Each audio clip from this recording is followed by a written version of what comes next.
alas 8 kay tungod si Roxy Boy tugay kay natulog because pag abot na ko mga 10 bago lang po siyang mata, so nakamata siya, so natulog siya mga alas 2 parehas ako alas 2 na po kami kaya sige pa siya ngambak, sige pa siya kaon, sige siya pangitag kaon, so makaon siya tinapay.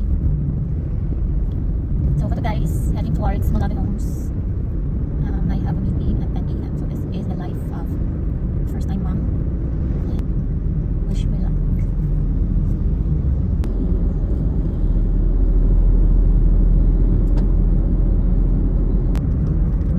I forgot I am now here at along the Capitol. So I will be heading pa di ay sa laundry shop to get our laundry.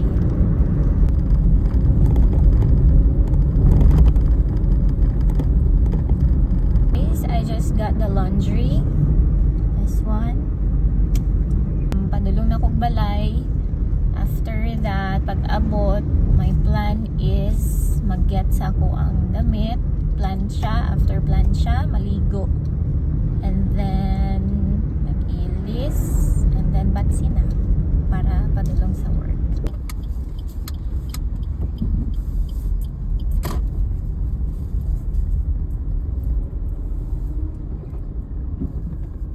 Karon lang ko kabalo nga wala na ko napatay ang ilaw sa amo ang balay diri sa gawas, and then wala na pod food si Lugwa and si Bilog, so I need to feed them pa.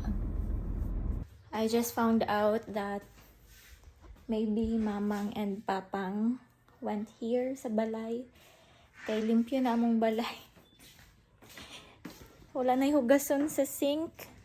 And naka-arrange ang ako ang slipper. So, and naana pod food si Lugwa and Bilog. So, might be, so na, ato sila darian ng limpyo sa balay. Thank you, Mang. Thank you, Pang. My very lovable in-laws. So, magdali-dali na ko.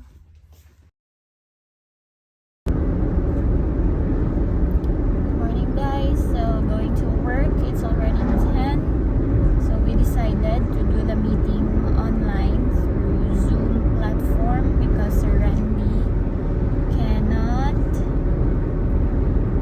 join us today. I'm gonna love you. I love you.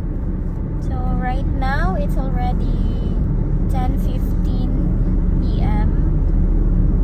Roxy and I